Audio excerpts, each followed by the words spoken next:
Ian. Yes, Dave. I like that. It looks like I just woke you up. Yeah. Well, you just put me to sleep when I'm not here. When we're not doing it. Because before Activate. before our podcast started, we were just both sitting here silently, like on our laptops. Yeah. Right? Yeah. Yeah, that's what we were doing. Uh-huh. Yeah. Ian? Yes. Yes, Dave. I'm Dave. You are Dave. You're Ian. I am Ian. This right here, this is the TeamClearCoat podcast. It is. Yep. We're an automotive podcast. Yes, thank you. Sorry for listening, Exactly. watching, whatever you're doing. Yeah. Hi Twitch, hi yeah. internet, YouTube, whatever. Yeah, we are on YouTube. We are on Twitch. We are on the podcasts. Yep. If you're consuming us on a thing, guess what? We're on that thing. We're on that thing. We're Yeah. also on a few other things, Yeah. but it's all the same thing. It's all the same thing. All the same things are on the other things, and you just don't worry about it. Just keep doing what you're doing. Exactly. Keep you do you. Yeah. Podcast listener, YouTube video watcher, Yep. Twitch stream consumer. All of it. Yep. So anyway, Ian, let's talk about some cars. Yes, let's. So we had My soda was upside down. I know. I was like, "Where's the tab to open?" You look so. How do I get soda in me? Yeah. We as regular listeners will know, have been dipping our toe into the calming, soothing waters of professional automotive journalism of late. Exactly. Yeah. We are legitimate automotive journalists. And if we keep saying it, it'll be true. I'm a real boy. Yeah, exactly. So we got invited to a driving event at High Plains Raceway with the Rocky Mountain Automotive Press. I should probably get that. Yeah, Rocky Mountain Automotive Press. Yep. We are members. We are members. Yep. And it was a fantastic time. It was amazing. And so that's what this whole show is going to be about. Yep. The whole show is about this track day, off-road day event with the Rocky Mountain Automotive Press. Yes. Yes. And let's get right into it. Where do you want to start? Should we just start with the experience of going there? Yeah, definitely. So we showed up on time. Which apparently was early. Yeah. You and I took my Infiniti Old Man sedan out to High Plains Raceway after a necessary bagel stop. Yeah, we got bagels. We got some Rosiebergs in our tum-tums. Yep, and some coffee for the road. Yep. And and like you said, we showed up on time, almost exactly on time. We did. Scheduled to start at 8 a.m. The ocho, if you will. Yeah. Which really meant 9 a.m. Right, because I didn't know how hard it is to wrangle automotive journalists. It's pretty funny. Yeah. But anyway, I'm glad that we got out there early because it gave us a chance to kind of walk around, get the lay of the land with, because they had a different layout for the track than we're normally used to driving. Yeah, I'll pull up a picture of the track and we'll talk about that. Yeah. Okay. Yeah. And then, we got to go take pictures of the cars and kind of chat with some of the manufacturer representatives that were there with the cars that day. Yeah, we saw some people that we saw at the Denver Auto Show. Yep. Yeah, so catching up with people. Yeah. So yeah, that's a perfect one right there. Yeah, so let me kick that over to the browser one. Yeah, okay. So so we were at High Plains Raceway, and the morning started like any other track day with a briefing and going over flags and all of that, and it also went over the new track layout. So normally we run either the full course, which is everything you see there, or we run I believe it's the West course, which is just without that little dongle without at the top. Without the top dongle. Yep. Doctor got a problem with my top dongle. Yes. It hurts when I do this. Exactly. Yeah. But that day we were just running the short course, which is basically just the pit straight, or the chicane, the pit straight, and the main back straight. Yep, just this guy down here. Yeah, in the lower right-hand corner. Yep. Everything was shortened. There were cones. Yep. The scariest parts of the track were, except for one, the back chicanes. Were not what we were dealing with that day. Mm-hmm. Yeah, the places where you and I have personally had code browns. Yeah. I don't know. Turn one. We've had a couple code browns in turn one. I've given you a code brown in turn one. Yeah. Yep. Yeah. Turn one right at the end of right there. Yeah. It doesn't look that scary when you're looking at it because it does open. But when you're new to the track, it can be because the pit wall is right on your left-hand side. Yep. And so it's blind until you're turning in. Yeah. And then it opens up and you can see everything and you're like, oh, it's not that scary. But yeah. But we were super excited. Track day, High Plains Raceway. We love High Plains Raceway. Yes. Yeah. And also we got to drive a bunch of cars. So the cars that were at the track day were. Yeah. Let's just. Yeah, we're gonna kick through some pictures that you took, buddy. Yeah. Okay. Yeah. Yeah. So we had the Kia. Wait, Volkswagen GTI. Okay, yeah. So the first one was the Volkswagen GTI. Yep. It was a 2017. Yep, with the DSG gearbox. With the DSG. We'll get to that. We'll get to that. Yeah. Believe me. Yeah. What else do we have? Here's a bunch of pictures of that. Yeah, it's a good looking car. It's fine. Yeah. It's a GTI. Yep. And then this little guy. This Kia, yeah, we're gonna talk about this one quite a bit. We'll be spending some time with this one because spoiler alert. One of our faves. Yeah, we really liked it. It was the Kia Forte 5 SX. Yep. Had to look it up afterwards. Yeah, and it's a good-looking little car too. It is. All right. Then there was a Toyota 86 there. Absolutely. And also Subaru BRZ, the same thing. Yeah. Yep. Let's see what else. Mercedes-Benz. Yes. AMG. C63S. V8 twin turbo. We'll get into it. And it's the coupe. Yep. The coupe. Two-door, and I know it is a coupe for sure because I wedged all of this into the back seat. The back seat. I'm air quoting, podcast listener, the back seat. Basically, when you're making a car, you're like, I have a theory about what a back seat is. Mm-hmm. Like a rough conceptual idea, and then printed that picture out on paper and taped it up against the wall of the trunk. That's how much seating was back there. Yeah, and that says a lot about how much you trust me as a driver because I was not taking it easy.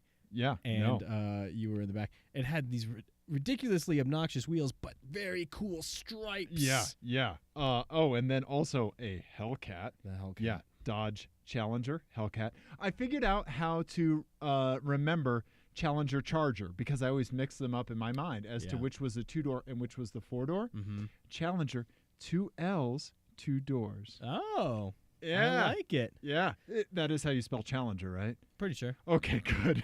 Because the whole thing could have fallen apart right there. Yeah. Missouri public school system doing me good. Yeah. All right, let's see. So lots the Hellcat pictures. Yeah. That was a fantastic car. Pictures. Okay. Yep. Oh, look at this. Hey, what's this guy? The Fiat 124 Abarth Spider. Yep. I guess it's a Fiat 124 Spider Abarth, I think is what you're supposed to say. And yeah, that car was a little blast. Yeah, we'll talk about it. Yeah, good looking as well, built on the Miata platform. Really liked it. It kind of looks like a penis in profile. All right. Then, how can we forget the Jeep Cherokee SRT 8? Yeah. Jeep Grand Cherokee SRT 8. Yes. Yeah, we'll get to that one as well because that was one of the first cars that we drove. Yeah. We'll get to that. Yep. All right, let's keep kicking through pictures. Ian, distract people while I keep kicking. Alfa Romeo. There it is. This is the last one, and this is, We'll be spending a lot of time talking about this one. We sure will. This is the Alfa Romeo Giulia Quadrifoglio. Yep, we learned Quadrifoglio. Yep, we watched YouTube videos about how to pronounce it. Well, and we've discovered also the key is to do the stereotypical, like pretend you're about to say that's a spicy meatball, and do that thing with your fingers. You've got some rosemary in there that you're about to pitch into a pot of boiling, of simmering sauce. Yep. Yeah, right. It just Quadrifoglio. You actually say it better when you do that. Yeah. Look. Quadrifoglio. No, Ian. Quadrifoglio. Perfect. Boom. Perfecto. Yeah. Perfecto. Exactly. Yep. Everybody stop listening to us. So what's your podcast all about? Well, Ian and I go up our own buttholes with pronunciation. Yeah. But we will get to that and be effusive about that in a few minutes. First, though. Oh, yeah. Go ahead. So we got there, and, I think we were both nervous. I was nervous about, not driving well enough that we would be. I didn't know what the level of driving ability would be there. Right. I was nervous with too. other people, and I'll tell you why whenever you're done. Okay, go ahead. Yeah, no, I'm done. No, the driving levels. Talk me through that, man. Well, the other drivers, I didn't know if either they were going to expect us to be completely new to the track, right, or if it was going to be like just way like people were just like way more used to doing these things, right, than us, and that we would not get invited back. Right. I didn't want to crash anything and not be invited back. Right. I was nervous because when you're behind the wheel of a car, there's no off switch for how you drive. Well, yeah. And so I was wondering how that would all pan out. And I learned how all that panned out. And yeah. I don't think I did anything horrendously inappropriate. You informed me afterwards that I maybe got a little bit too close to some of the other motorists. There were 2 instances, but I still think that I was okay. But that's fine. We'll talk about that later. But let's get right into the driving impressions. Will we talk about it later? Let's get into the driving impressions, because the first car that we drove, I believe, was the Volkswagen. It was. And so, like, when you and I walk up to the Volkswagen, everybody else made a beeline for all the fast shit, and so we were just like, oh, we'll just go grab one of these other ones. Because this is our first year being members of the Rocky Mountain Automotive Press. I don't feel like we can assert ourselves with these more tenured individuals and by any means say, like, we deserve to be first in this, or like they're get in front, like, give us the table scraps, right? Because we are happy for them, right? Also, I do want to drive a Hellcat, but right, exactly. So you and I walking up to the Volkswagen was kind of like coming back home.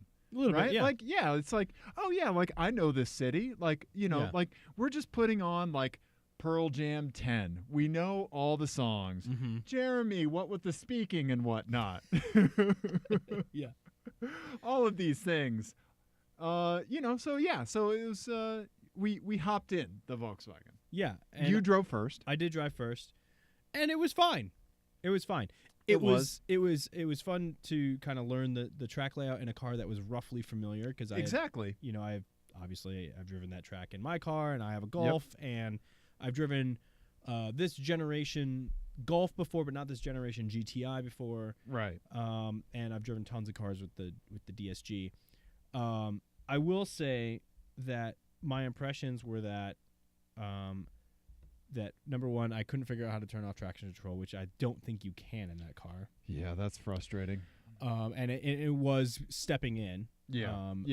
And the brakes didn't really hold up, and that transmission is fucking awful. Yeah, that transmission is some hot garbage for the track, Ian. It really is, and I thought it was going to be good for the track. Me too. Because I want it to heel toe for me.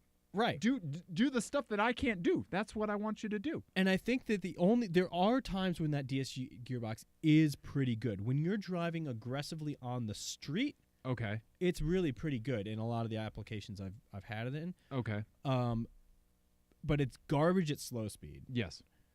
And it just doesn't feel like it's happy at the track. Yeah, there's and no we're gonna come flow. back. Yeah. We're gonna come back to Volkswagens not feeling happy. Let's make circle motions. Yeah. Like it does it, right? But it's not happy. No, there's a couple protesters. There's some pitchforks and torches. Right. Yeah. Right. Or like it's like if you have like a child and you tell it it has to do chores and it kind of trudges. Okay, right. I guess. Right. That's what that gearbox is like. Yeah. And I believe that's what all electronic things in Volkswagens are like. Yeah.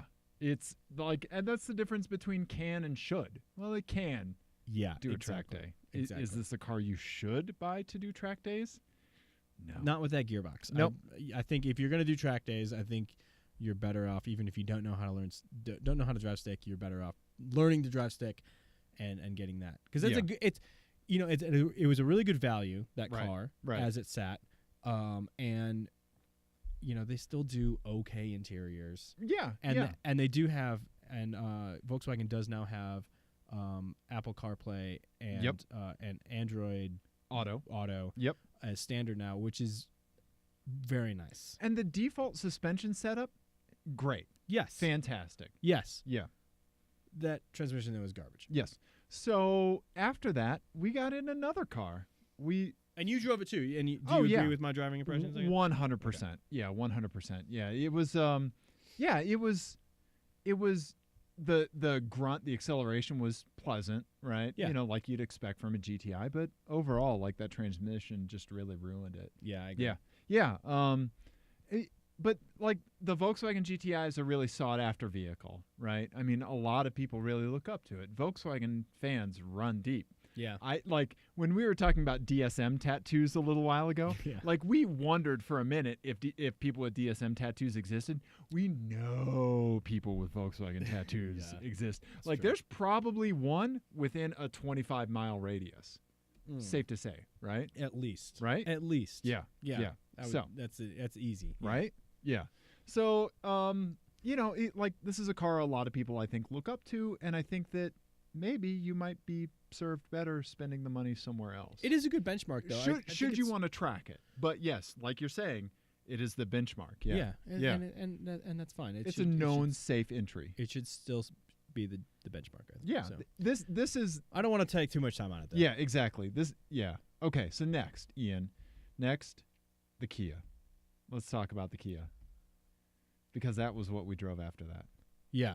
So I think I have a good profile shot of it, too. And I think it's really good in profile. Yeah, I think it's actually a really good-looking car. It really is. And this new Kia front end doesn't extend very well to everything, but it looks good on this car. Yeah. It does have some, like, weird things, like that one weird red accent. I like it. I like the red accent. That doesn't show up anywhere else on the car. Yeah, with silver, I like that. Yeah, it's fine. But it's not like the most well thought out design, I think. Right. But I will say that our expectations were on the floor for this. Oh yeah, completely. Yeah, and did you drive this one first, or did I go first? I drove first. You drove first. Yeah. And the brand rep was in the passenger seat. Yeah. So we had a passenger between Ian and I. That's true. Yeah. And some of these, and in some of the cars, they had manufacturers or driving instructors. Yep. Or even in the case of the Mercedes, an instructor from the manufacturer. Yeah. And that was actually pretty cool. It kind of helped, because you only had like 3 laps. We only had like 3 laps each. Yep. 3 hot laps each. So we were supposed to do a warm up, 2 hot laps, and a cool down. Which for Ian and I mean you're getting 4 hot laps. Oh, so was I supposed to go with that lap? Yeah. But yeah, it was helpful for some of them to be like, oh, this is how hard you can push right now. Yeah. Yep. To where like you're not going to a little bit of extra confidence that like, oh, the brakes aren't going to explode. Yeah. But after getting past the initial weird bite point of the clutch is weird on this, it was instantly fun. Yeah, it has a little 1.6 turbo. Yeah. And front wheel drive. It was a stick shift. It was a 6-speed. Yeah, it kind of wants to pivot around turns. Yeah, the suspension, like it did it. It was like, yeah, sure, let's go. Yeah, I mean, it was definitely slower than the GTI. Yes, and less capable. Right. Far less grip. Yep. So you had less braking and less top speed. Right.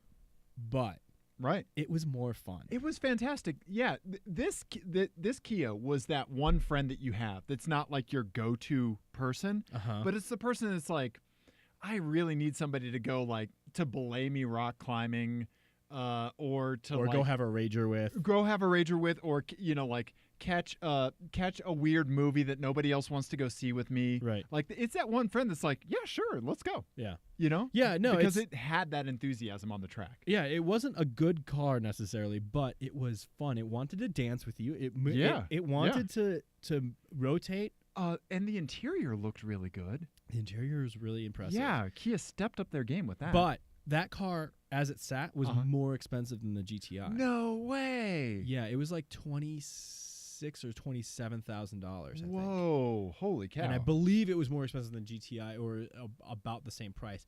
And at the same price point, I don't know. I'm taking a GTI with a manual transmission. Yeah, obviously. But right, the price point on that trim is a little excessive. Use the resale value to your advantage, because in like 2 years you're going to be able to pick one of those up dirt cheap. Absolutely. And Yeah. I bet with a proper set of tires on that thing, Yeah. it would be a blast. And that thing was on all seasons. Yeah, it was. It was fantastic. And it's an awesome little hatchback. So should this be your track day car, like this bro that's up for anything, Right. right?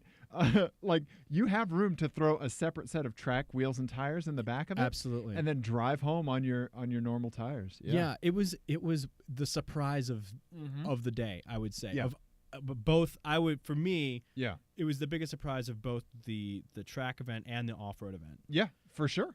Because I didn't see it coming. Yeah, me too. I've never driven a Kia that I was like, I like driving this. I always, Right. they look good, or Right. they're good value or whatever. But that was fun. Yeah, we had a good time. Yeah. We both I mean, there's always those movies that's like, you don't want to hear anything about it because you don't want somebody to ruin your expectations of it. But if somebody told you and I that we were going to have fun in this Kia, Right. we would have been like, okay, we got to see what that's all about. And we would have been still impressed. I think so. Yeah. Yeah. I'm curious to know what it's like to drive, like on a mountain road. Right. If it's only fun at 10/10ths. Right. Or if it's fun at like 7/10ths. Right. Well, I think that I wasn't driving it at 10/10ths. I was close. I'm like 9/10ths, but like you were heel towing, right? I was letting the clutch kick my butt. Well, and I was like trail, like it was one of those cars that there was a hand, like some of these cars you could get in and just immediately go fast. Yes. And some of them were intimidating, or some of them were like had weird dynamics or whatever. Yep. This car, for a little front-wheel drive car, I felt more comfortable pushing it than I did the GTI, I think. Oh, yeah. 100%. 100%. Yeah, it just, I don't know. I think it might have, in some essence, a more pared-down experience, but that suits it well. Right. Like, there's probably not as much, like, math and stuff going on for the steering, and, right. Yeah. Yeah, you can just, well, it's one of those, the slow car fast thing. Yeah. You can access all of it immediately. Yeah, no, like seriously, pick one of these up in 2 years. Yeah. Yeah, because I would love to have one of these as like a little track day car. Yeah, absolutely. That would be amazing. This is a future Lemons winner right here. Yeah, for sure. Right? Yeah. Right? Okay, here's a question. The weird hatchback Honda Civic with the Spaceball shifter, right? Or one of these Kias. If I had one of those SIs new, right. Like they both had like 1,000 miles on them. Or right. I don't know. The fact that Kia made that a tough decision, says a lot for it. Because I bet this is faster. Yeah. Because it has a turbo. Yeah. Yeah, it was an impressive little car. Yeah. I was really happy with it. Yeah, we love the Kia, and we love the whole idea behind the Kia. Absolutely. Yeah. That they're going to start making sportier cars. I would like to see them make I would be curious to see them make a real performance version of this. Yeah. Because I do think like the amount of laps we did, that was it for the brakes. Yeah. For sure. Yeah. And I don't know how much it would stand up to that abuse, but I think there's something there with it. Yeah. No, that's the thing. Yeah, like there's something to build off. Yeah, you feel traction like with the potential of the vehicle. Yeah. Yeah, like it's infectious. Yeah. Yeah. It just had that balance where like that little front wheel drive car balance that you want, where you can get it to rotate, but it's not scary or unpredictable. And that was with 3 people in the car. Yeah. Turbos get bogged down easily with weight. That's true. Right? Yeah. I didn't think about that. Yeah. You take me and the brand rep out of the car, you'd have a great time. Yeah. Right? It was great. Great little car. I was impressed. Yeah. And then we went ahead and just went full-blown crazy pants and got in a Jeep Grand Cherokee SRT 8. Yes. Did you take any pictures of it? I did. There's it's coming up. It's after the. I think I only took like 2. Well, yeah. I mean, that's not something you waste digital file space for. Well, because it was just more like, why did they doing this? Right. Well, and the why? The event was sponsored by Fiat Most of the vehicles there were FCA. Yeah. Vehicles. Obviously, there we go. Yeah, there we go. Okay, Jeep. Yeah. All right. It's a heavy car. Who drove first? You did. Yeah. Everything that you think this car drives like, that's exactly right. It does. It's stupid. It is. We were laughing the entire time. Yeah. It was a giggle factory. It is like closing a Ziploc sandwich bag with a hammer. Like, right? Yeah. Like that little snap, and you're just like, oh, let's see what happens. Wham! Mm-hmm. The brakes are huge, but also not good enough because physics is still a thing. And that car weighs 6,000 pounds, I think. I don't know. It was something ridiculous. Hang on. Let me look it up. Type. All the pounds. Yeah. All the pounds. It weighs all the pounds. All the pounds. Yeah. And it has all the body roll. But yeah, the one advantage to it is that you don't have to worry about curbs. Nope. You just go. Yep. You straight line every corner. Yeah, this is the 29er bike of track day cars. Yep. Just drive right over them. And just laugh and laugh and laugh. And then that V8 sounds really fucking great. It sounds so great. Like it missed an apex. Why not make another? Right. Yeah. Yeah. And like as a thing to do for purely fun. Yes. Taking one of those to a track is something that you could do. And you and I have seen other ones of these at track days before. I know I've seen at least one. I would think though, if it was mine, it would be stressful. Yeah. Oh yeah. Because you're like, this thing's definitely going to fall over. Right. At some point. Yeah. You just think about all the little mechanical bits, right? Yeah. And just the sheer forces against those. And it's and I think I said this because the FCA person, they weren't in with us, but they asked us when we got out of the car. Yeah. And I was like, this thing, you can do this, but you shouldn't. Right. Yeah. Yeah. Like you can, and it's a riot, but you shouldn't do it. Right, exactly. And we're thankful that we did. Oh, we should take a quick interlude and talk about our story about what one of the brand reps said about you and I. I have enough of it, so let's do that at the end of the end of the track day. Okay. All right. Okay. But I'll interrupt for another interlude in a second. Gotcha. Okay. All right. I do want to talk about the BRZ 86. Yeah. You drove the 86. I did. And I drove the Burrs. Okay. All right. Right. And I was riding passenger with you in it. I drove the Toyota Solo myself. Yes. Yep. I got oversteer. I managed to get the rear to step out. I actually turned traction control off, Ian. Did you really? I did. Good for you. Well, I am at home in rear wheel drive. Yes. You know. Yeah. Yeah. Yeah. That was the slowest car there. It was so incredibly slow. Right. Because for anyone who doesn't know, we're in Denver and, we're at a mile up, and that does affect things. And one way to mitigate loss from altitude is to slap turbos on cars. Yep. And for whatever reason, Toyota and Subaru decided not to do that. They're taking a hard line against turbocharging that car. Yeah. And I kind of get why. They want to keep it simple. They want to keep it relatively safe or whatever, but it's tiny, it's low, very slow. Yeah, it needs more power at this altitude for sure. It needs boost at this altitude. Yeah. But it is very engaging to drive on a track. I've never driven on a track before. Super analog feeling. Yeah. Like you feel super connected. Yeah, the transmission's great. The clutch has a high bite point, but other than that, it's not. It was really high. Yeah. Especially the BRZ was really high. Yep. To the point where I thought people were thinking I didn't know how to drive stick because I was just like, where is it kind of going to happen at some point? Right. Exactly. Yeah.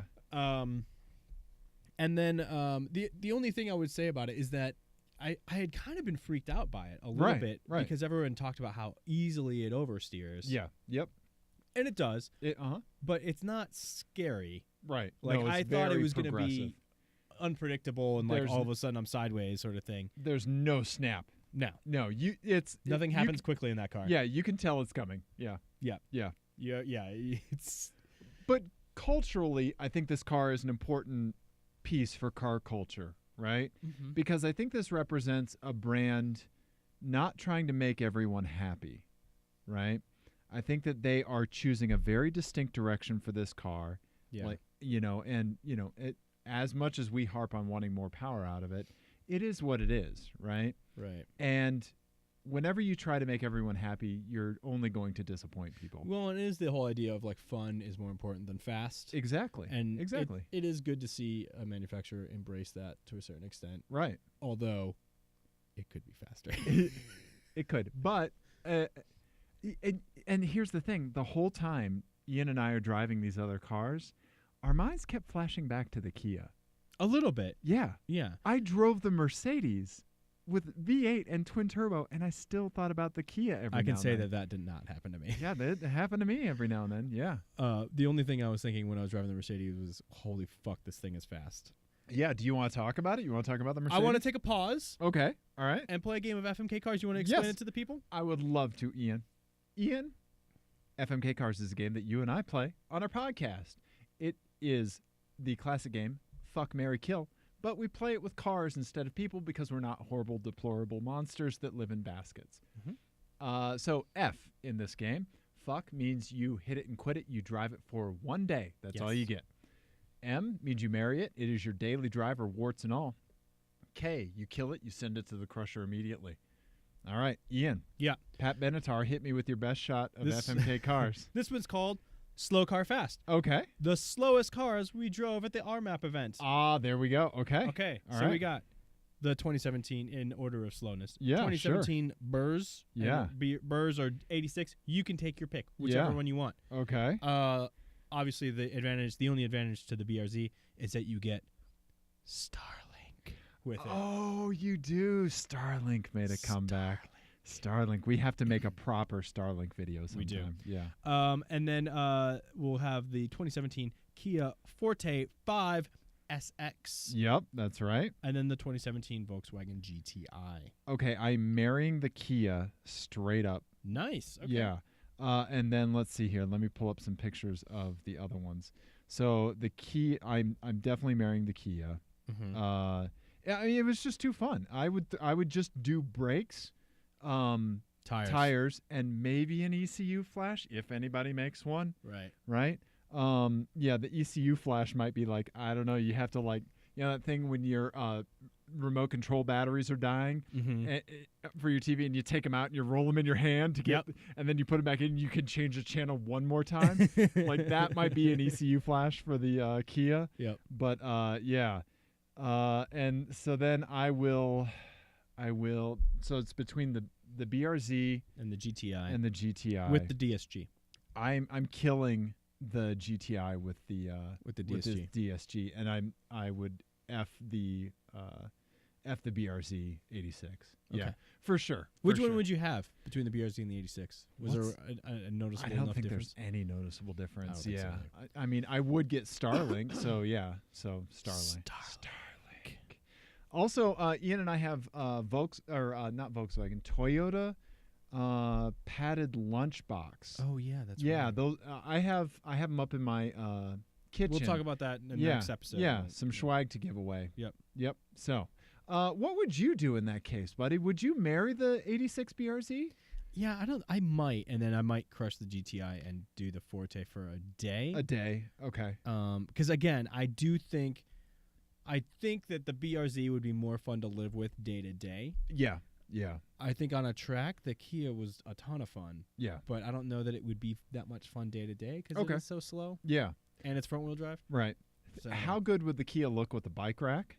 Right. Also, Ian, we're completely overlooking this. The Kia Daves. I daved. Oh, that's in the true. Kia. You did Dave in the Kia. Yeah, the Kia Daves. Yeah. Yeah. Yeah. For a tiny little car, it was. Yeah, it was pretty good. Right? It's overpriced though. Yeah, it's overpriced. That's too bad. Yeah, and because it's like a $2,200 upcharge for the manual transmission. Oh, I saw that. I was building one on Kia's website. I did too. Right? Yeah. Their color offerings are not great. No. But those wheels are fantastic. Those look a lot like the wheels that I have on my car. Yeah. Okay. All right, Ian. I have an FMK Cars for you as well. Okay. It's You know what? I'm going to save it for after we do the Fiat 124. So Okay. yeah. All right, let's keep going. Okay. All right. So what was next? What did we do next? We did the Mercedes. Yeah, let's talk about the Mercedes. Next. Yeah. My God, that car is fast. That car is insane. Nipper was the gentleman's name, I think. Yep. Was that it? I think so. So he's a Mercedes-Benz driving instructor. Yeah, for the AMG Academy. Yeah. And he knew his shit. He's way more legit than any of us would You be. drove first. I did. Because we were I nervous did. that you weren't going to fit in the back seat. Uh-huh. We wanted to get one video, one run of us together. Yep. And look at it. yeah. It had this matte silver paint that was really cool. It was really cool. Carbon ceramic brakes. Yeah. So, I mean, we'll talk about carbon ceramic brakes in general, but yeah. Yeah. I drove first. So automatic transmission with flappy paddles. Yep. So what was your initial impression of it? So the thing that happened in this car was I got in and instantly, like, I was able to hit lines. The braking was fantastic. It made me seem like a way better driver than I really am. Yeah. And then you mentioned, like, that traction control light is going nuts, right? Yeah. And you can't even see it. And I mean, I'm so focused on not wrapping a Mercedes-Benz around anything, right? You know, that I'm the last thing I'm paying attention to is the dashboard. That's for someone else to worry about. Yeah. You know. Yeah. So, and we're gonna talk about this car more when we talk about the Giulia. Yeah. But you're right. Like, you get in that car and you're just instantly super fast in it. Oh yeah. Because it's so capable, and you just can immediately know, like, I'm in good hands. Yes. And that's going to be the key difference. Like, in this car, you feel like you are being taken care of. Yep. And you are. Like, I was really trying to, like, drive like a normal, like a, you know, I was trying to do like my normal thing of, like, you know, going in, you know, feeding the gas in slowly out of the cars and all that. Right. Doesn't matter. Nope. Traction control light just goes off all the time, but you don't feel it. Nope. It's never noticeable when it steps in. It's No. like, oh, I must have just perfectly applied throttle coming out of that turn. No, you didn't. Yeah. I didn't. I just put my foot to the floor and was like, okay. Well, I was watching your feet during one corner. Okay. And it was like out of turn 2. Okay. And you were flat to the floor, like by the apex. Oh, really? Okay. And I was just, and then like nothing happened. Nothing was happening. And I was just like, holy shit, this car is amazing. Yeah. Like, 'cause it just figured it out for you. And, you know, like, I drove the 124. Right. Like, kind of right after this, actually. Yeah. And that car, I didn't have traction control off because I was with the representative, and they were like, we're not supposed to let you turn it off. Right. But it was so intrusive in that car that it made it unpredictable, because it would get if you put one tiny little wheel wrong and you get a tiny little slip, it would just come down on you. That's how it is in my Infiniti. Right. Yeah. Well, in my car too, and I associate that usually with older technology that can't figure it out. Yeah. But the Fiat was like that. And that's the one big knock I have against That's because they found it under a bunch of, like, dried baguettes. Right. Yeah. Right. Yeah. But this car just the Mercedes, unbelievably fast. The steering is great. The suspension modes are really impressive. You could easily drive this on a daily basis. It's completely comfortable in its comfort setting. Yeah. And it's probably in the real world faster than anything. I mean, it's unbelievable the performance that thing has. And I would be curious to know like what like our lap times were and what his lap time would have been. Right. Because, like, if you think about, like, somebody who could turn all the nannies off and, like, truly execute something on the limit versus how, like, what is it like when two idiots just mashed buttons? I would say of all the cars there, that gap would be smallest with this car. I think you're right.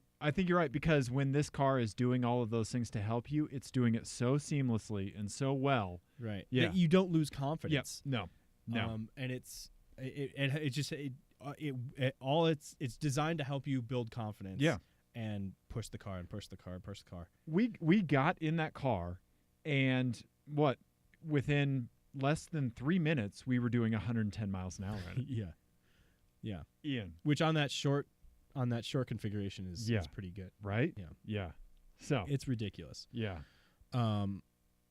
But and I wedged myself in the theoretical back seat of this, and I was in there like this, like just like face up against the window, just like, oh no, Ian, this is fine, I can fit. You were like, can you fit back there? I was like, motherfucker, it doesn't matter. I'm getting in the back of this car. Right? Like, I don't care. Like, I don't care what kind of yoga fuckery I have to do, or what kind of detangulation. Like, I was a human pair of earbuds that have been in your pocket through the laundry. Yes. Yes. Exactly. Yeah. That car was just ridiculous. Yeah. Yeah. It was so fast. It was easily the fastest car there, I think. I wish I could have ridden in the passenger seat just so I could have been comfortable with you driving that car. That would have been a blast. Yeah, it was fun. Yeah.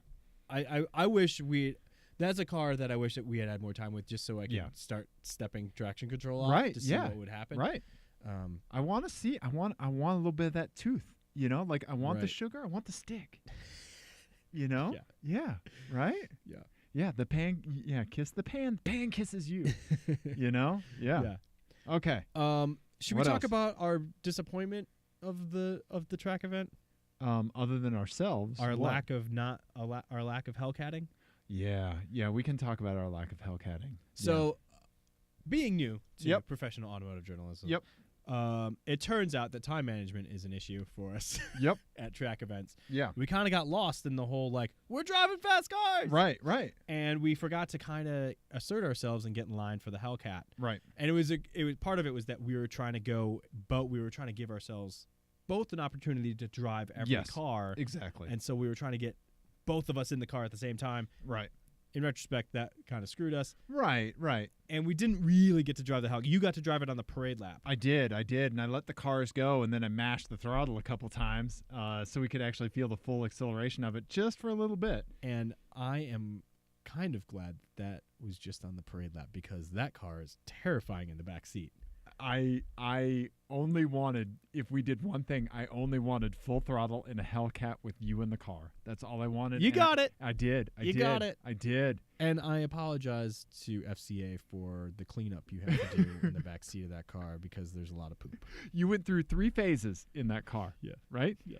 The I'm frightened giggle. Right? Then you just straight up got completely silent. Yeah, that's phase 2. That's like, I've seen you giggle. Yep. I have not seen you get completely silent before. That was a new one. Yep. And then we went to full phase 3, where like you actually expressed issues. Yeah, where you spoke up. Yeah. Yeah. We've talked before. I'm not a good passenger. You're not. And I wish I was a better one. I really do. Because it makes me feel bad, because I know I put other people through way worse. I think than what I bitch about. But I think when you are riding with like a professional race driver, right? Someone other than me, basically. Yeah. Obviously, you have more confidence in them, as you should, right? Trust me, I'm not taking this as a knock. I'm just some idiot from Missouri that has been on the track a few times. Okay. All right. Yeah. I think I'm getting better. I'm glad I ride with you, though, because I do think I'm getting better at like being able to express why I'm feeling discomfort. Like, I feel like with the braking zone thing. Yes. Like, I feel like I'm getting better at saying like, oh, if you did this. Right. Yes, you certainly are. You are certainly helping me get better on the track as well. But I'm still a terrible passenger. You are. Yeah. So long story short, the Hellcat is insane. The sound is insane. The car. When you get in, it seems huge. It seems so big. But then on the track, it just shrinks, and you don't even think about the size anymore. That's impressive. Yeah. That's really hard for a car to do, because my Infiniti never has done it, and it never will. Yeah. And I think a lot of that has to do with the aesthetics of the dashboard and things like that, like where your eye goes. With my Infiniti, the dash slopes away from you, so everything just always seems far away, no matter what. There's no way for that car to close in on you. I agree. Yeah. I agree that is part of it. But I will say that I highly doubt, even though it had 200 more horsepower than both that and both the Mercedes and the Giulia, that it was faster around the track. It certainly was not. Because it's just, and that car is just, it's just drama. Like when you punch the gas, like it just squats. Yes. And there's like a 3-second delay, and then whoa, right, go. Right. Yes, you're yelling Freebird, and they're fucking playing it. Right. Right. Yeah. Yeah. And if that's what you want, that's the car for you. Yeah. Exactly. So. Exactly. Right. Yeah. I mean, if I owned one of those, I would have fun on a daily basis with it. Yeah. Right? Yeah. Yeah. I don't know that a track day is where it lives. No. But it's hilarious there. Exactly. Right. Yeah. So anyway, Hellcat. I still have a picture of the Mercedes up because the Hellcat isn't much to look at. But yeah. Anyway. Well, okay. So I do want to talk. So I did experience with a professional driver at the track day. I got to stage 2. Okay. Or no, I got to Giggles. I got to Giggles with the professional driver because I went for one lap in the Fiat. In the Fiat. Yeah. And he went so deep into turn 4. I really thought we were going to be in the grass. Okay. Like, okay. It was we were coming in sliding into turn 4. Yes. And completely missed the apex. And just took like this really wide, awful line around, and I was just laughing my ass off. And he was like, may have gone a little too deep on that one.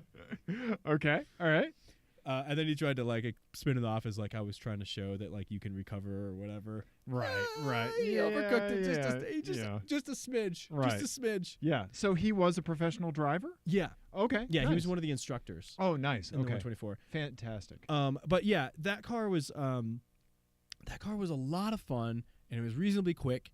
And I have never driven a Miata or a Miata-based car before. Yeah, so me I was neither. Excited. Yeah. And I guess I still haven't, but I really like that car. I really wish I had gotten to drive it without traction control because it made the traction control, I think, made it dangerous to drive because it made it unpredictable. Yeah.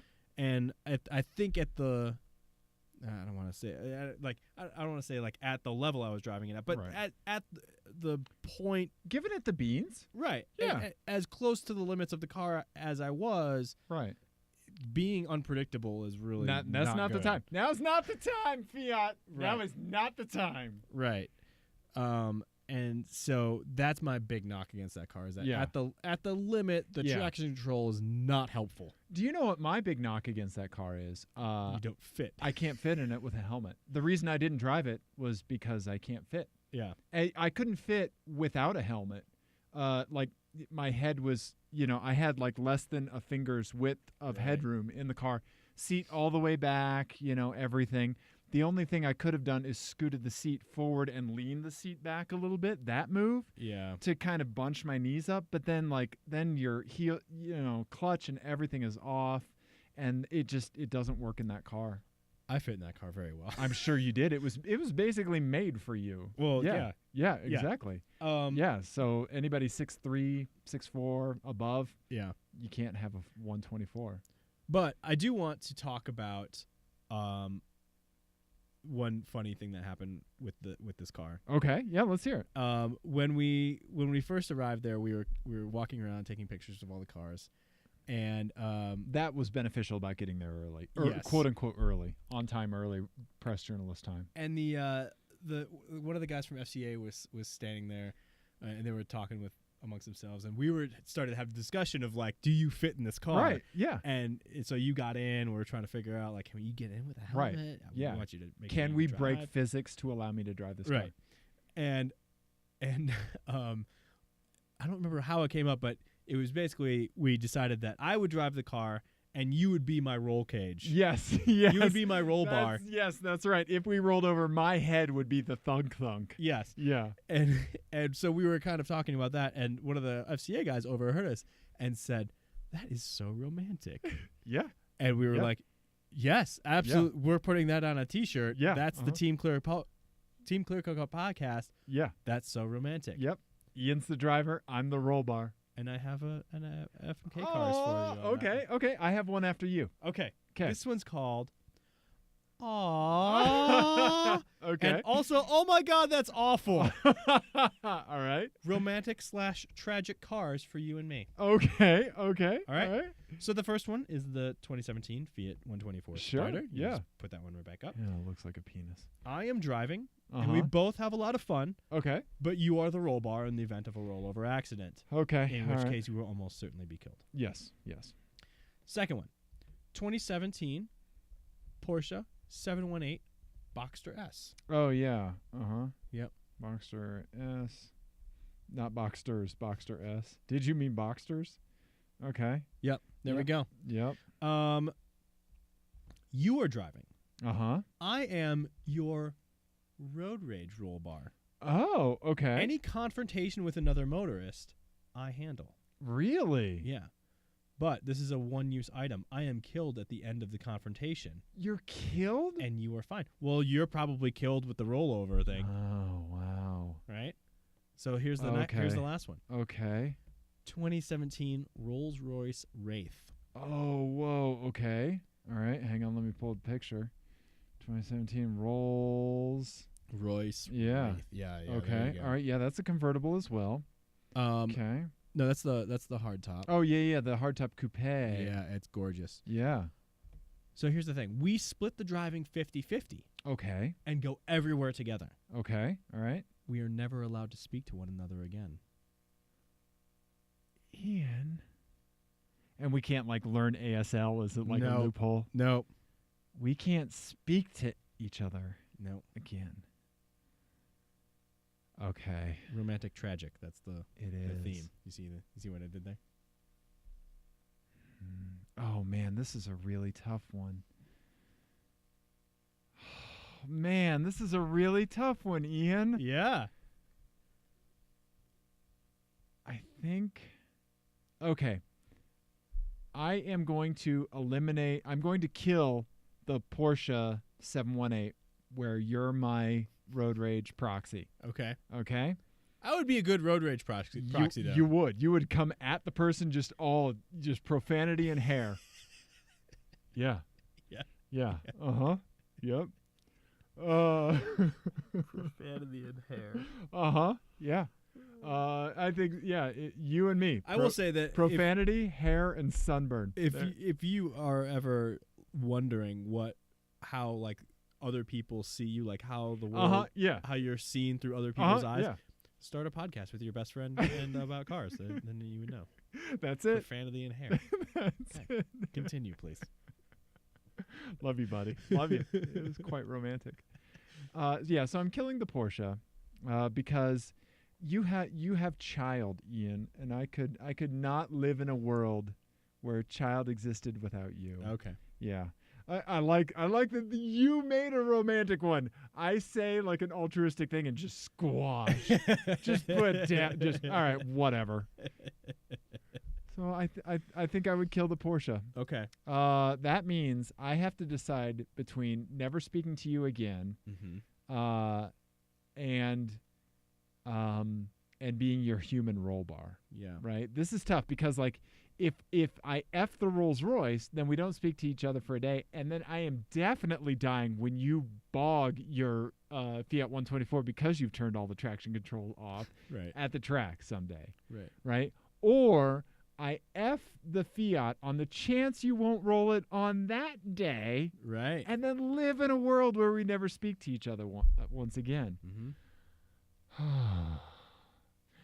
And we need to bring in our significant others and be like, would you tell Ian that I am? Would you ask Ian if he wants some taffy? He still does not want taffy.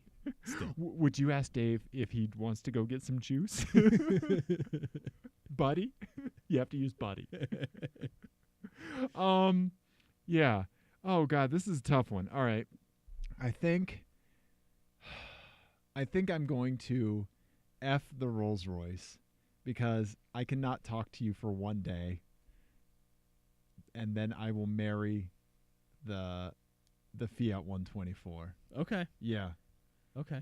I think so. All right. and then you're just gonna have to live with when you finally use me as your roll bar. Yeah, exactly. That's on you. Yep. And I would do the same thing. I would do the Rolls Royce for a day, and I would marry the Boxster. Oh, Ian. See? Oh, See buddy. how that works? Oh. Okay, so that was our FMK cars. Okay, so I love the romance aspect. That's one of my favorite ones you've ever done. That's a real good conundrum, man. Oh, and I just love that someone else who has never heard our show, no idea who we are, 10 seconds of exposure to you and I. Maybe not even that. Oh, that's so romantic. Yeah. That was perfect. Yeah, exactly. Yeah. Right? Yep. Let's see here. So here's my FMK cars for you. All right? This is FMK cars, track day bro, with a catch. Okay. All right? This is the sugar and stick edition. All right? So you get the car, but there's some circumstances around it. Okay? All right? Except for one. First is the Kia, right? The peppy little Kia that you and I like. Yeah. Right? Second is the Fiat 124, but with this, you actually can never turn traction control off. Okay. Never. Okay. Lastly, Toyota 86, no heel towing whatsoever. No heel towing. No heel towing ever. That's the Alpha. That's not an 86. No heel towing. So there's no catch with the Kia? Nope. No catch with the Kia. I thought I was going to give you a set of track tires. I'm not. You got to roll all seasons. Okay. And I deleted that text in my OneNote document, so that means it's real. Yeah. I think I will crush the 86. Okay. And then I will marry the Fiat and I'll drive the Kia for a day. Okay. All right. You will marry the Fiat, even though you could never turn traction control off on it. Yeah, because I really don't think it would be an issue. Because the times when it came in, I don't think it would be an issue on the daily. And even on a spirited mountain road drive, right? I don't think I would get near the limit. Okay, of that. Right. Especially if I put stickier tires on it, it'd be fine. At the track, I think I could learn to drive around it. Right. Yeah, you build up that mechanical learning, that nuance. Yeah, right. Like how far you can push it. Right. I think I could learn to drive around it. Okay. It would be irritating. Yeah. But I could live with it. You could? Yeah. I didn't think you'd be able to. Yeah. It would drive me nuts for a while, but okay. I think I could get around it. Okay. All right. What would you do there? I would marry the Kia for sure. Yeah. Yeah. And then I would F the 86 because I don't know how to heel toe anyway. Because coordination, not my strong suit, buddy. We're gonna get it. We're gonna get you there. We are. Yeah. No rhythm whatsoever. Yeah. 6'4". Can't. It's fine. You can. You'll be able to do it. You can get heel it. Don't do that. I mean, don't do that. No. Yeah. You've seen me dance, Ian. You know I have no unfortunately rhythm, no coordination. Ian. I'm not very coordinated either. Yeah, you are. I'm coordinated when it comes to exactly one thing. Yeah. So what's wrong with that? Yeah. If you have that and love making, then what else do you need in this world? I said one thing. Yeah. Oh, okay. So, what else do we have for track? I don't think we have anything else for track. Oh, sir. Wait a second. Sir. We definitely have something else to talk about. We do. With the track. We have the car that you managed to run the fuel out of. I did, and I'm really sorry. So, so at the end of the day, the last car that I got to drive was the Giulia Quadrifoglio. And it was the car I was most excited to drive. Yep. And I was like shaking the entire time. I obviously let Ian drive it first. Are you kidding me? You have that giddy, head of hair in front of you. I was you so can't excited. say no. I'm very rarely excited about things. I was very excited. Yeah, you were super excited about the Alpha. Yeah. And it was just your pants got tight. Oh, so tight. It was one of those rare. I'm gonna have a written review of it up around the time that this episode posts. So it should be up by the time you're listening to this. And in it, I basically say that this justifies the entire history of written car reviews using tortured metaphors and all these other things to ascribe personality traits to handles cars. like it's on rails, or or it has a personality, or whatever. Right.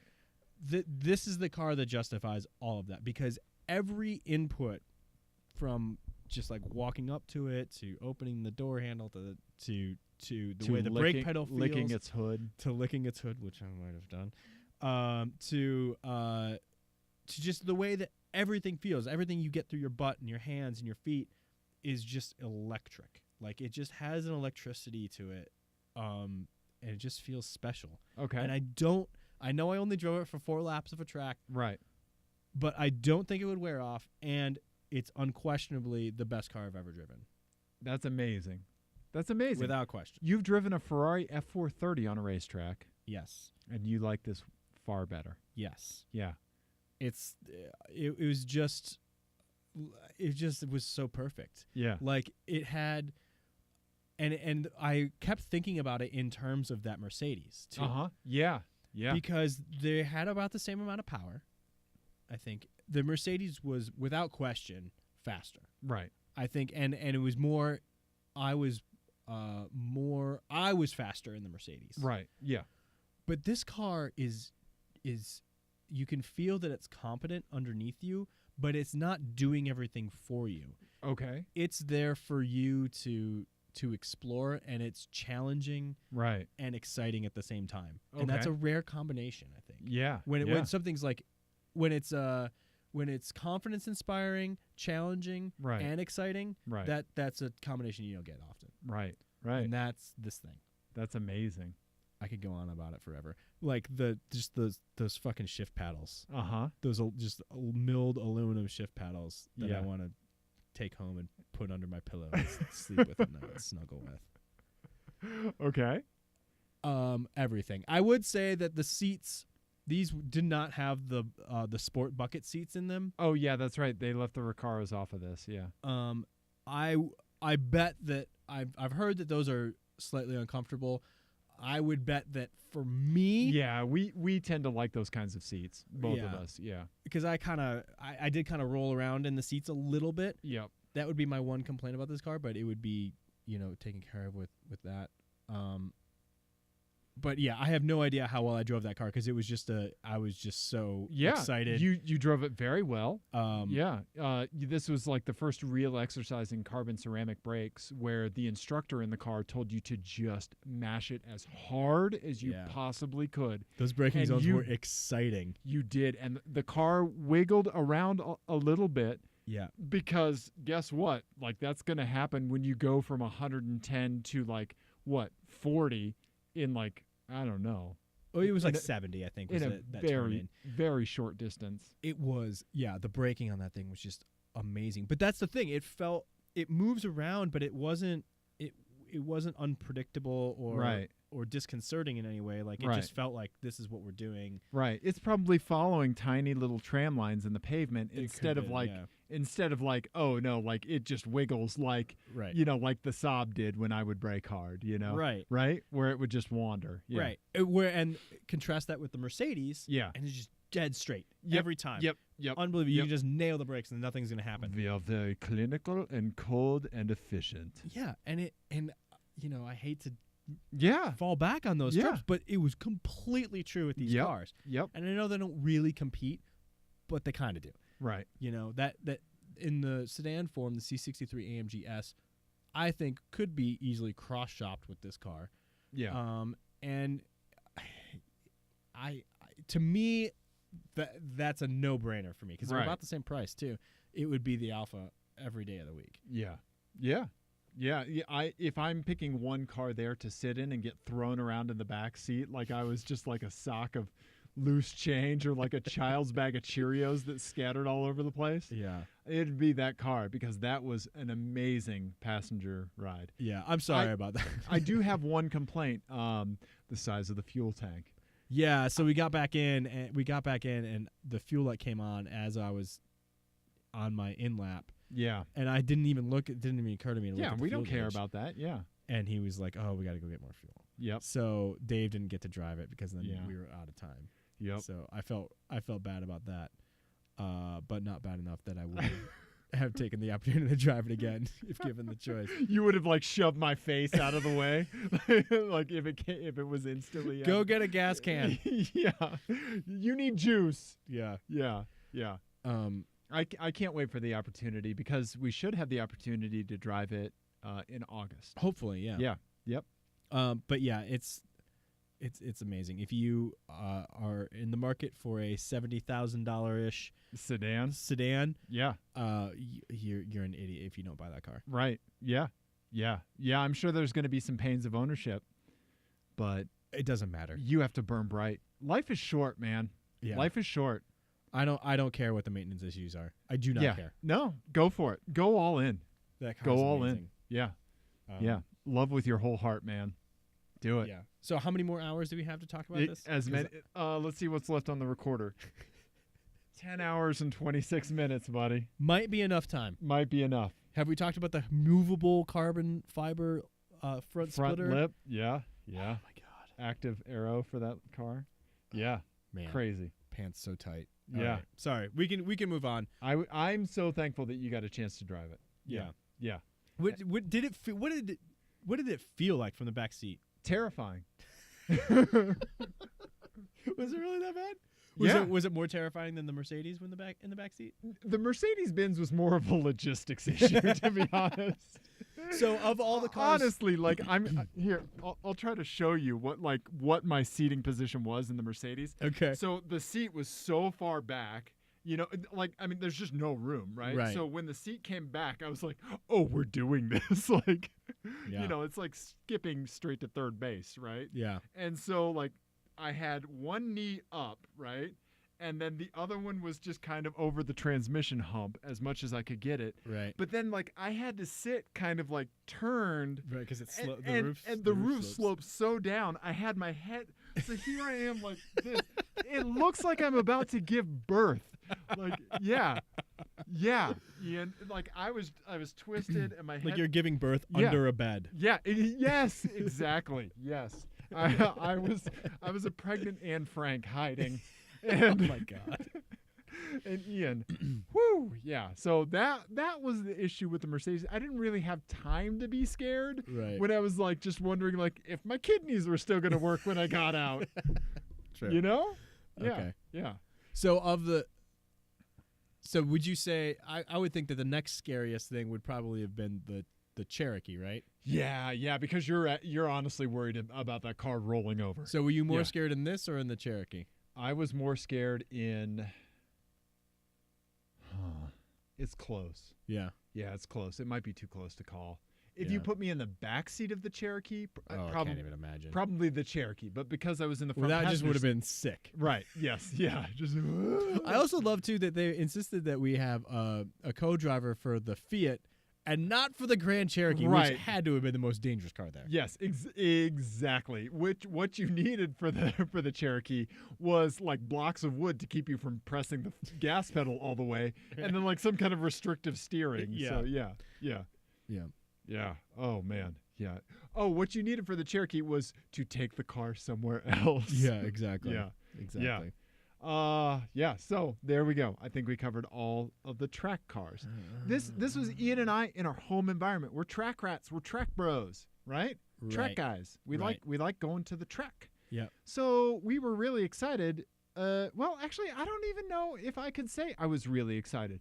I was very interested at the possibility of off-roading. I was very nervous. Okay. I was very nervous. I think that's your default setting in a new environment. You are nervous. You are nervous. Yeah. Right. Yeah, I get nervous. And I mean, part of it was that like the perfect example that I'll give you is that like I feel like whenever I got like a little bit of instruction from the track people, it was like a refinement of something that I already knew I should be doing, exactly, but wasn't executing on. Right. But when we were at the off-road thing, it was like I was being presented with a totally new language. Yeah, they were like, well, you're going to want to disconnect your sway bars. And we're like, what? You got to do what now? That's a thing? No. Yeah, exactly. Right? We were like Elf we were like Will Ferrell in Elf, like all the gum in New York City. Total fish out of water. Yeah, yeah. And I felt like such an idiot like the whole time because they were like, "Oh yeah, you don't have your hill descent and sway bars. You don't have your hill descent and sway bars on off or whatever it was." Yeah. It was crazy. But I am so glad that we did it. Me too. It was a blast. So I drove over there in the Mercedes-Benz GLA with the Mercedes brand rep Brian. Yeah. Oh, here's you licking the Alfa. Yeah, and so Brian and I had a fantastic conversation. He was a super awesome dude to talk to and ride with on the way out to CORE is what it's called, CORE, Colorado Off-Road Experience or something like that. Oh. Yeah, okay. And so basically it's just this big park that just a big patch of land where they have some dirt roads and they built some hills mud pits and some rocks and some mud pits. Yep. Yeah, I mean that's basically it. It was fun. Yeah, it was a lot of fun. Yeah, this is like the child equivalent, like when they have those like diggers for for sand pits and stuff like that. I mean, like that was you and I off-roading. Yeah, absolutely. We were super out of our element, but like off-roading is an element of car culture that I've had a little bit of experience with. Yeah. Yeah, growing up in Missouri, I don't think you can get too far away from mudding and off-roading. Right. And so, I had a friend of mine in high school and after high school that had a Jeep. I don't think he had the Rubicon. Yeah, he had a Jeep and we would, go Jeeping every now and then. And, and that's when I learned, if you start to roll over, you don't grab the roll bar, you grab the handle because your fingers will get crushed, you know, when you roll over. Yeah. So stuff like that, and but we never did anything like what we did, at CORE. Yeah. One of the obstacles was a 32%. Yeah. Yeah. We know that because there was a calculator in the car. Yeah, 32% grade drop. Yeah. And that was interesting. It was. Because you're just being held in by your seatbelt. Yeah. We're hanging by our seatbelt and you can't see anything and you're relying on a spotter. Yeah. Which is another essential part of like more extreme off-roading that you and I have never had contact with was listening to a spotter. Right. And like the guy standing in the rock garden was the bravest soul of the entire thing, right? Yeah. Because it was a downhill rock garden, and he's standing in the path where you're going to be driving and giving you hand signals like, straight ahead, little left, little right. At some point, I think I asked up, you, slow down. Like, should I tell him I've never done this before? Right. Yeah. But that was fantastic because like he gave me, I off-roaded first, right? Yes. What were we in? We were in the GLA. The GLA. We stay right in the GLA. Exactly. Yeah. So he gave me a signal, and like the GLA was super easy to place and everything, and it's a fantastic car.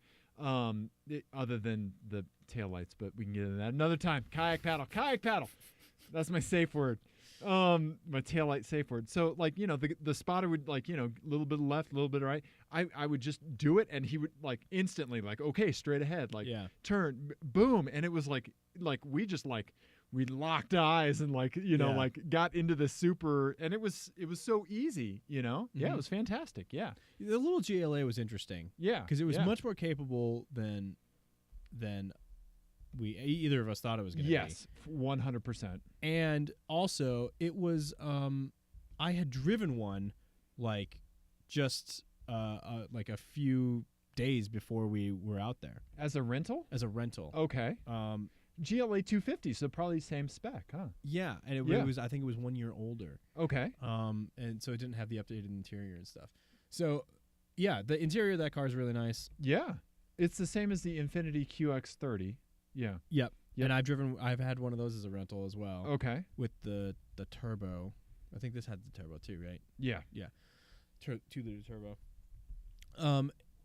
It's not the car that I would buy, but if you're in that segment, if you insist on getting a crossover, it's fine. Yeah, it is. It's fine. And actually it was pretty good off-road. It was. Yeah, it was surprisingly capable. Yeah. Yeah, there wasn't much that we couldn't do. We didn't do the biggest 32% grade. Yeah, we didn't do the super big obstacles. But we scooted right up the first approach, no drama. That was probably a 20% grade. I think so. Somewhere around there. Yeah. Yeah, it was a blast. Yeah. I drove over there on the road. I drove the new Tacoma. Yeah, because I didn't drive the Tacoma at all. Yeah, Yeah. tell me about the Tacoma. Yeah, we didn't get to drive it off road at all. No. It was like everyone was kind of all about that car. Yeah, yeah. When we were there, it was okay. I have driven a lot of generations of Tacoma. And I think this generation is maybe a miss for me. Okay. They like introduced this like really tall hood line that's supposed to make it look more aggressive. Yeah, they're doing this across the Tacoma and 4Runner. And I think it's a little silly because it just makes the truck feel huge. And unnecessarily so. And unnecessarily aggressive. You know, there's no reason to do that, I feel like. That's like a SEMA car, but but it's similar. Yeah. And also they have a new V6 in it that is like a lot higher revving, so it doesn't behave like a truck engine. Okay, not a lot of low down grunt. Yeah, so you kind of have to run it out. So it's a little weird on the road. Okay. We didn't get to drive it off road, so right. I bet it seems like it's very capable off road, and I think they brought the one that was like kitted out for all that. Yeah, the TRD Pro Pack, blah blah blah. Yep. Yeah. So I wish we got to do that on the road. I would say not the best Tacoma I've ever driven. That's the thing about off-roading some of these cars. It's like, dude, some people drive these every day, everywhere. Right. Yeah. Right. Yeah. Well, like the Wrangler. Right. So did we both drive that, or did I just drive We that? both drove it. Oh, wait, no. I think I just drove it. Yeah, it. you just drove it, yeah. So I drove the Wrangler Rubicon. Yeah, and my buddy has a 4-door Wrangler. Yeah. Yeah. Yeah. That thing is insane. I've driven lots of Jeeps before. I've never driven a Rubicon. Right. And I've certainly never I've never driven a Wrangler truly off-road. I've done like light off-roading right. in them. Also known as vandalizing. Yeah. But it's super impressive. I get that car. Yep. I get that car now. And we can say that about off-roading culture as a whole.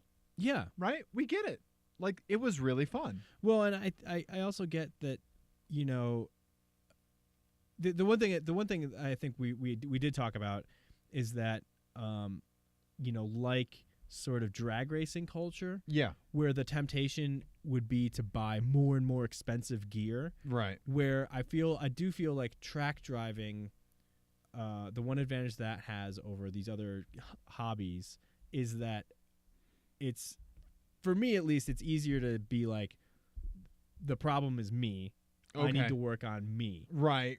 Versus throwing money at like lift kits to get over more stuff. Right.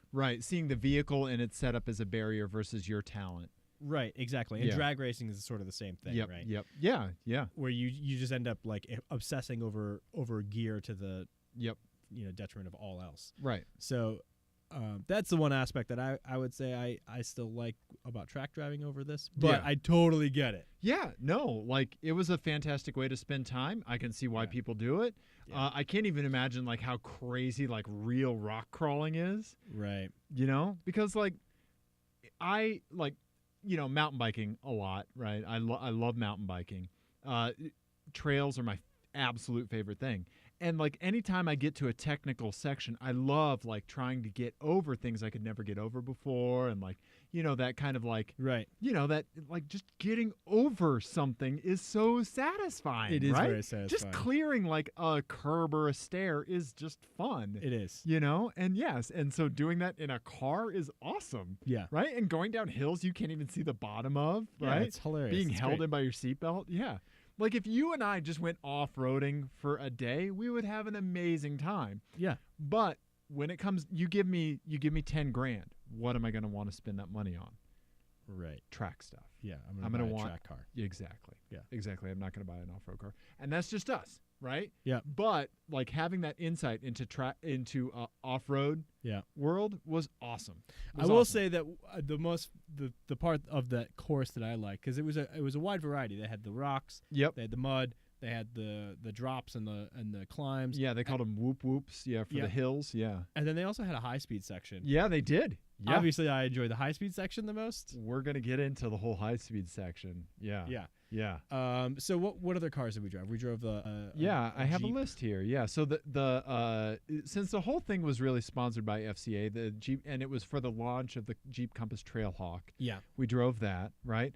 And that was, fantastic. It was way better than either of us expected it. Yes, it certainly was. Yeah. It felt at home there. Yeah. Yeah. And I would be curious to see what it was like on the road, but it was really capable off road. It did feel, it felt Jeep Compass-y in build quality level. Right, right. So I wouldn't want to do that a lot. Right, right. But it certainly could do it. It certainly could do it. I don't think the interior would hold up very well. No. But yeah, it was engaging and fun, and it was especially fun on that high speed section. Yeah. That was fantastic. That was great. And then there was the let's talk about the Land Rover. You want to talk about the Land Rover? Because this was my first time driving a Land Rover. Me too. Yeah. Me too. It was a Discovery. Yep. New Discovery. Yep. I kind of liked it, Dave. I had a good time. I liked it. I drove it on the road. You drove it off-road. I did. Yeah. I'm trying to find one for the 2017. Yeah. Yeah. Yeah. It was nice. It was really nice. That picture I took of you making like a smarmy look, you actually look, first of all, you're a photogenic person, whether you realize it or not, right? And I know. Track day, Dave. I know. But this is about you, and this is about me. It's us. It's you and I. Yeah, because just talking cars is a great show. Yeah. Yeah. But yeah, let me pull it up on our Instagram because you looked so at home. Oh, that's such a lovely picture. Mm-hmm. Yeah, your mother needs to see that one. We'll get to that. Yeah. Yeah. So where are you in the Land Rover? Here you are. It was a fantastic shade of copper. It was a really interesting color. But here's Ian sitting inside the Land Rover. Let me see if I can zoom in on this because I can't zoom in on it. It's just some bullshit. But you looked so at home in this car, like you just expected the pores to lay down underneath you. Well, yeah, yeah, that's what that car does to you. Yeah, and even though that's the Discovery, it's not even like the top of the line, right? It is a very nice place to be. They do interiors very well. Yeah, and it was great on the road. Yeah, and you drove it off road, and it was crazy capable. It was very capable. We did everything, right? Yeah. Yeah. Oh, absolutely. Yeah, I think I could tell with the Rock Garden, they would keep you in some of it or like and take you out of it. So like you would get the tip of the Rock Garden in the GLA and then do like the little kind of slopes on the side. Or in the Rubicon, you just straight down the center. Whole thing. Yeah. Whole thing. The Discovery, they put us off to the side a little bit over the more complicated stuff. And I mean, it's just a ground clearance issue, but that thing was amazing. It really was. It just really impressive. It lives up to its name. It just does everything. Yeah. And that was the one where I was even going up the sides of the hills to put it off camber more than they were suggesting. And like one of the ladies was like waving us down like, no, don't go up. And it just did it. Dude, those things have like a crazy rollover angle. Like, I mean, it's nuts. Yeah. I mean, basically, I looked out the driver's side window, and I could have just reached my hand out and touched the ground easily. We were tilted that far over. Yeah, it was impressive. Yeah. And a lot of fun. Yeah, It really was. It was a good time. Yeah. Great just sound system. Felt, it was just quality. Like, everything just felt quality. Yeah. Oh, yeah. We were bumping some Run the Jewels on the way. Yeah. On the way back to the track. Yeah. It was great. Yeah. Yeah, a lot of fun in the Land Rover. So I will say that the disappointment for the day was the Atlas. Yeah, let's talk about the Atlas, and let's end on a high note by talking about the Power Wagon. That's kind of where I was at. Yeah. I like it, Ian. I like it. So we drove the Volkswagen Atlas, which don't even have a picture of it. I will say was I think on the road and to live with every day, it's probably a really great. I think that might have been the concept. Yeah, I think you're right. It was a really great. Yeah, I could see that it would be a really nice car. Yes. Yep. It felt like a quality product. Yeah. And from 5 to 10 years ago, but yeah. Yeah. Because it's a Volkswagen interior still. A little bit. Yeah. But and the interior is versatile and roomy and it hits all those buttons. Yeah. So I think it's a fine competitor in this sort of 7-seater space. Yep. But like the DSG on the track and the traction control on the track with the Volkswagen, it was just not happy. No, it was fish out of water. It did not want to have, and it didn't want to have anything to do with anything. It did not want to play ball. Do not pass go. Yeah, it was like it would do it. Yeah, but it wasn't happy about it. No, and it certainly wasn't going to enhance your enjoyment. No. Yeah. No. As a utilitarian, like, you can get over an obstacle if you need to. Yes. You can ramp that Costco curb if you need to. And that's fine. Right. And yeah, a light's going to go off, but you're ramping a Costco curb. Right. Yeah. Or even doing light off-roading. Like, if you are in an emergency and you need to get from A to B, you can do it in that car. Right. It's not the kind of car you get to do fun off-roading. No. Yeah. Yeah. I don't think it was happy on any part of that track. Nope. Not at all. And also, we got yelled at in it because we were going to take it over some of the whoop whoops. And oh, yeah, that's right. Yeah, and they were screaming at us because that car couldn't do it. It would have gotten high-centered. Whoops. Yeah. Can you imagine you and I teetering in a high-centered car? I'm surprised we didn't end up like that. Oh, my God. But, Ian, let's talk about perfect. Let's talk about the last car. Let's do that. Because it was a Dodge Power Wagon. Power Wagon! Dude, that car was in truck. It weighs 8,000 pounds. 4 tons. Yeah. And it feels it. So the Power Wagon name has been around for a long time for Dodge. It's a very it has a lot of legacy as being like Dodge's top tier, like off-road. Like and everybody says like, oh, so this is Dodge's answer to the Raptor. No, the fucking Power Wagon's been around for a long time, and it's going to keep being around for way longer. And it's also for different things. I feel yes, like. yes. The Raptor is an off-road sports car. Yeah, it's its own thing. Yeah. Look at these old Dodge Power Wagon pictures. Yeah, right. This thing though was just like, it's gonna tell you to squeal like a piggy. Yeah.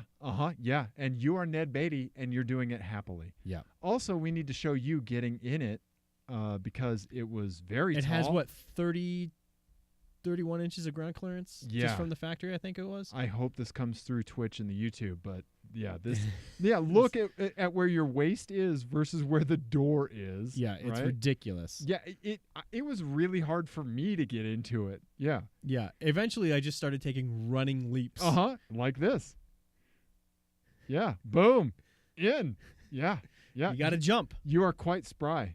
Yeah. You have to jump in. Yeah, you do. But yeah, that truck was a blast. It was so fantastic. It was huge. You felt like you were in something huge. Yeah. But it's like, yeah, fuck you, planet. Like, I hit the gas and you turn underneath me. Yeah. You know? Would you ever buy one? If I had land that needed attending, right? If I had to run fence lines and had really rough terrain to handle, hell yeah, I'd buy one. Are you kidding me? Yeah. Because you would never have to worry about a thing. But us with our soft IT hands, right? Probably not. No, we're not going to be ranchers. No. Right? Yeah. No. Yeah. So the one of the fantastic things about this car is it doesn't have any nannies. It doesn't do anything fancy about turning things on and off for you. It just just goes. The diffs are all locked all the time. Mm-hmm. Yeah. And so my absolute favorite moment of the entire time was going high speed in this truck on a high speed section. Yeah. So the brand rep, I think his name was Rick, maybe, he was in the back seat. Yep. Right? Rich.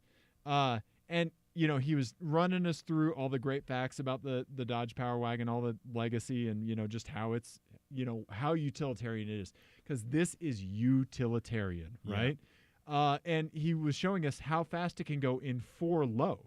So the idea is that you put the car in 4 low, and you don't really have to worry about taking it out because you're exceeding the speed when you're working, right? So like you're running that fence line, you're chasing down, like, I don't know what happens to ranchers. Cows get out or something? I don't know, right? Like your beef runs away. Just the hamburger package just like gets through the fence.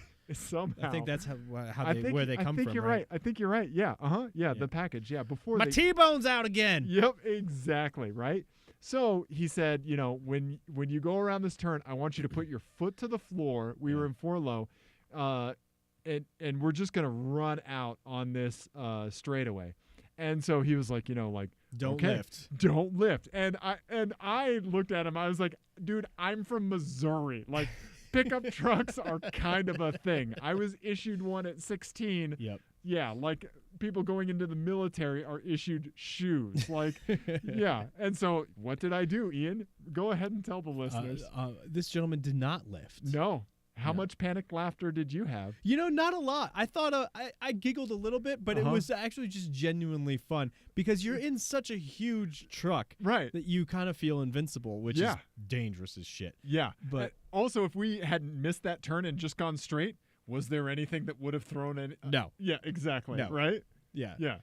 There's no consequences in that truck. There'd have to be like a 6-foot concrete wall for you to get worried about it. Right, exactly. Yeah. Even then you're like, yeah, my money's still in the truck. Yeah. Money's still in the truck, Bob. Yep. Yeah. Yeah, it was a blast. Yeah. Yeah, that thing was fun. And then I got to go mudding in it. Yeah, you got to go mudding, which is a legit off-road thing people do. Well, yeah. Right? Yeah. So, yeah. I was like, in my head, I was like, I hope I get this thing stuck. Yeah. Yeah. Did you? No. I don't think. It was way too dry for it to get stuck. Yeah, but we certainly flung mud. Yeah. It was fun. Look at that. Yeah. Yeah. Yep. Yeah. Man, we're lens flaring all over the place with this excursion today. Hello. Yeah. Lens flare, don't care. Why even take a picture, Ian? I don't know. If it's not going to be vignetted and lens flared. It's true. Exactly. It's true. Right? Yeah. So, I mean, yeah, we've been yapping at you guys for a long time about our tomfoolery. Let's wrap it up. I think that it was my big takeaway. Yeah. From this. Yeah. Let me hear it. Let's do some summation. Yeah. Is that I was very happy for both of us. Yeah. That we were able to, that we're at a place now where I feel like we can do these events. Yes. And get in a car. Yep.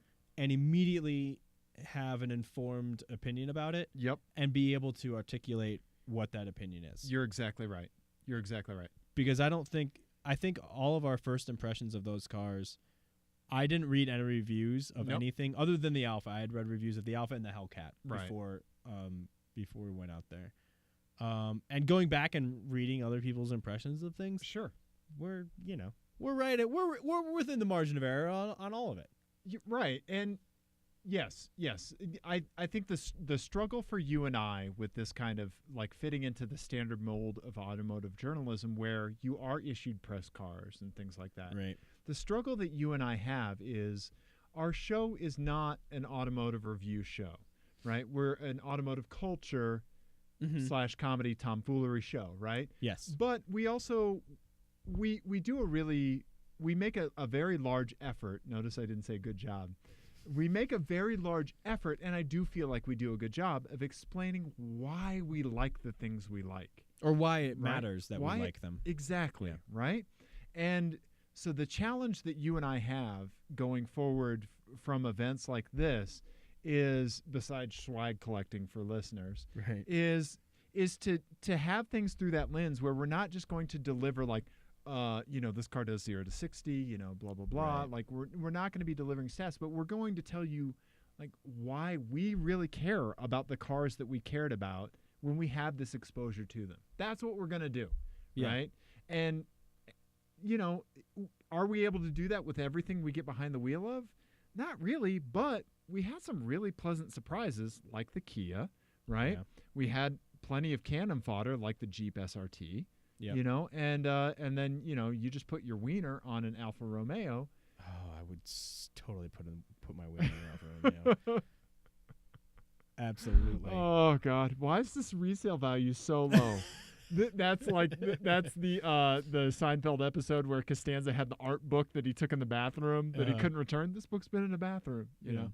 Yeah. I would also say from this event, just extrapolating out, because there was no really national press there, right, of any sort to speak of. This is why you don't buy a press cars. Because we've had stick time in them. You beat the shit out of them. But that's what you want to do. That's what you want people to do, because it lets you know what they're like when things go bad. Yep. So. Also, I like my big takeaway from it was off-road. We get it. Yeah. Right? Yeah. I want to do more of it. Right. Yeah. I do want to do more of it. Yeah. It was like, I'm glad the flashlight was handed to us so we could look in. Yeah, absolutely. You know? Yeah. Yeah. That's a good way to put it. Thanks. Yeah. So, yeah, I mean, that was my big takeaway. And also, I mean, you know, just like having exposure at an event like this, you know, for you and I as automotive journalists, which still sounds really weird to say. It does. But it will never stop. But Ian, we're closing in on 100 episodes of the podcast.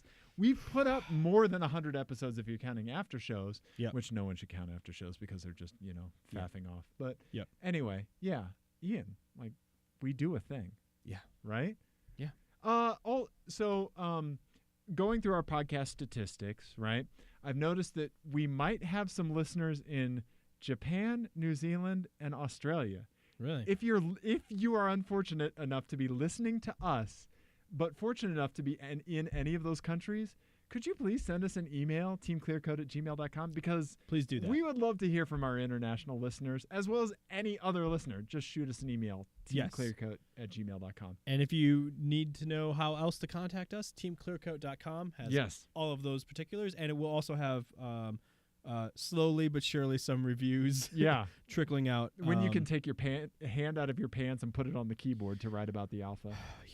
Right. That's the challenge. Yeah. Hands above the table, whole podcast, Ian. It's hard to. It's actually that's been the hardest thing I've had to write for the show so far has been this Alfa review, because it's hard to not just have all caps. I love car. I love car. I love car. But there's space for that, Ian. It's unbelievable. Yeah. Like, you can do that.